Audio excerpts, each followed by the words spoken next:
இன்றைய நாள் கர்த்தருடைய வார்த்தை ஆமோஸ் புத்தகம் 9ஆம் அதிகாரம் 14ஆம் வசனம். என் ஜனமாகிய இஸ்ரவேலின் சிறையிருப்பை திருப்புவேன். அவர்கள் பாழான நகரங்களை கட்டி அவைகளில் குடியிருந்து திராட்சை தோட்டங்களை நாட்டி அவைகளை பழரசத்தை குடித்து தோட்டங்களையும் உண்டாக்கி அவைகளின் கனிகளை புசிப்பார்கள். நாம் தேவ பிள்ளைகளே, கர்த்தராகிய ஆண்டவர் இஸ்ரவேல் மேலே வைத்திருக்கிற இரக்கம், இஸ்ரவேல் ஜனங்களின் மேலே வைத்திருக்கிற ஒரு இரக்கத்தை குறித்து தான் நாம் இந்த இடத்துல பார்க்கிறோம். இஸ்ரவேல் ஜனங்கள் ஆண்டவருக்கு விரோதமாக எவ்வளோ எழும்பினாலும் அவர்கள் ஆண்டவருக்கு முன்பாக வந்து தன் பாவத்தை அறிக்கை செய்து தேவனிடத்தில் மனம் திரும்பும் பொழுது தேவன் அவர்களை மீண்டுமாய் ஆசீர்வதிக்கிற ஒரு காரியத்தை தான் இந்த இடத்துல பேசி கொண்டு இருக்கிறாரு. என் ஜனமாகிய இஸ்ரவேலின் சிறையிருப்பை திருப்புவேன். ஆண்டவருடைய பிரியமான ஜனம் இஸ்ரவேல் ஜனங்கள்.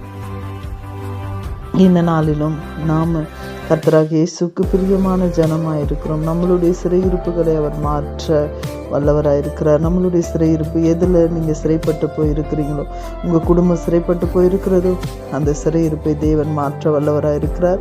நீங்கள் அதை விசுவாசிங்க. பாழான நகரத்தை கட்டும்படியாகவும் அவைகளில் குடியிருக்கும்படியாகவும் அவைகளுடைய பழசாறை குடித்து அவைகளில் நீங்கள் சந்தோஷமாக இருக்கும்படியாகவும் ஆண்டவர் ஆசீர்வதிக்க வல்லவராக இருக்கிறார். இந்த வார்த்தை விசுவாசித்து நீங்கள் அறிக்கை இடுங்க. இந்த நாள் உங்கள் சிறையிருப்பு மாற்றப்பட்டு உங்களுடைய ஸ்தலத்தில் நீங்கள் குடியேறி உங்களுக்காக வைக்கப்பட்டிருக்கிற திராட்சை தோட்டத்தில் நாட்டி இருக்கிற திராட்சை பழத்தினுடைய சாறை நீங்கள் குடித்து அந்த தோட்டத்தில் இருக்கிற கனிகளை சாப்பிட நீங்கள் ஆசீர்வாதம் உள்ளவர்களாக இருக்கிறீர்கள். கர்த்தர் இந்த நாளில் இந்த வார்த்தையின்படி உங்களை ஆசீர்வதிக்க அவர் வல்லவராக இருக்கிறாரு. விசுவாசிங்க, ஆசீர்வாதத்தை பெற்றுக்கொள்ளுங்க. God bless you.